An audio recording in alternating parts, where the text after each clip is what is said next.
మచిలీపట్నంలో వేయించేసినటువంటి గొడుగుపేటలో ఉన్న శ్రీ వెంకటేశ్వర స్వామివారి పురాతన ఆలయం ఉంది.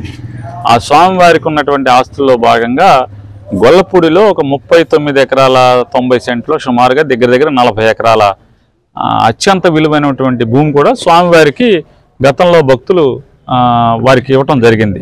అంటే ఆయన స్వామివారి ఆలయ సేవలకు కానీ వీటన్నిటికి కానీ దాని మీద ఆధారపడి చేయొచ్చు అని చెప్పని చాలామంది దాతలు భక్తులు ఇవ్వటం జరిగింది స్వామివారికి.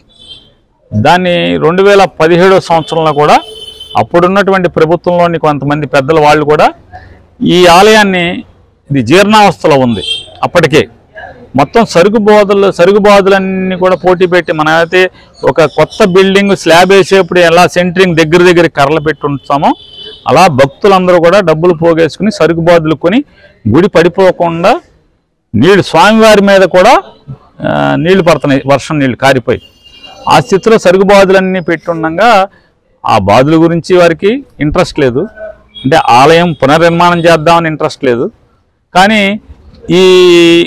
ఈ ఆలయాన్ని దేనికోసం అంటే ఆ 40 ఎకరాల మీద కనుపడి దీన్ని అమ్మవారి గుడికి అడాప్షన్ చేసి జీవో ఇచ్చేశారు. అడాప్షన్ చేసేసాక దీనికి ఇక్కడ కనీసం ఆలయానికి ఇక్కడ ధూపదీప నైవేద్య ఖర్చులు కానీ కళ్యాణోత్సవ ఖర్చులు కానీ ఏది కూడా రూపాయి ఇవ్వట్లేదు. ఇక్కడికి ఆ 40 ఎకరాలు ఏం చేద్దాం అనేటటువంటి ఆలోచనలోనే రకరకాలుగా దాన్ని ఎవరెవరు పంచుకోవాలి, ఎవరు తీసుకోవాలంటే అప్పుడున్న భక్తులు కూడా పిటిషన్లు అయి పెట్టి కోర్టుకి వేస్తామని చెప్పి దాన్ని ఆపటం జరిగింది. దాన్ని అయిపోయిన తర్వాత దీన్ని జగన్మోహన్ రెడ్డి గారు వచ్చిన తర్వాత దాన్ని మళ్ళీ డీఅడాప్ట్ చేసి జగన్ గారితో చెప్పి డీఅడాప్ట్ చేసి అమ్మవారి గుడి నుంచి దీన్ని విడిగా ఎండోమెంట్స్లోకి తీసుకొచ్చి ఈ గుడి పునర్నిర్మాణం కోసం 1,80,00,000 రూపాయలు CGFను శాంక్షన్ చేసి ఇక్కడ 20 లక్షల రూపాయలు స్థానిక భక్తులందరూ కూడా కలుసుకుని 2 కోట్ల పైచిలకు డబ్బులతో ఆలయాన్ని పునర్నిర్మాణం చేయడం జరిగింది. అప్పటి నుంచి దాన్ని రైతులకు లీజుకి ఇస్తూ వస్తున్నారు.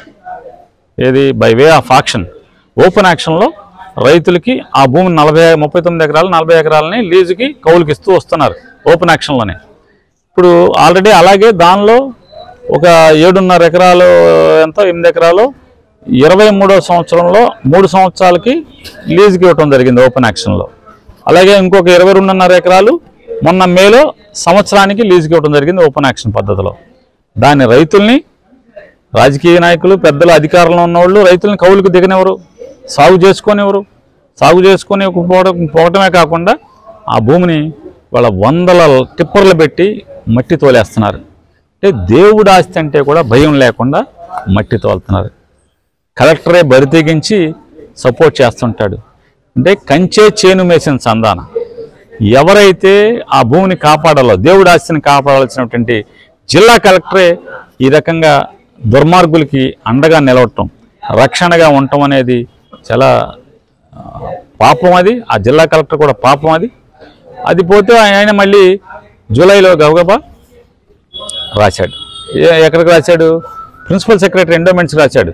వాళ్ళు ఎవరో ఉన్నారంట, ప్రపంచ స్థాయి గోల్ఫ్ క్లబ్ పెడతారు ఏది దేవుడి స్థలంలో, భూమి ఇవ్వండి వాళ్ళకని, కొంత ఏదో ఎగ్జిబిషన్ స్థలానికి ఇవ్వమని. అంటే పప్పు బెల్లాల్లాగా మీరెవరు పంచుకుంటాకే నేను దేవుడు ఆస్తిని అంటున్నా. ఆల్రెడీ ఇప్పటికే హైకోర్టులో కంబైన్డ్ స్టేట్లో జడ్జిమెంట్స్ ఉన్నాయి.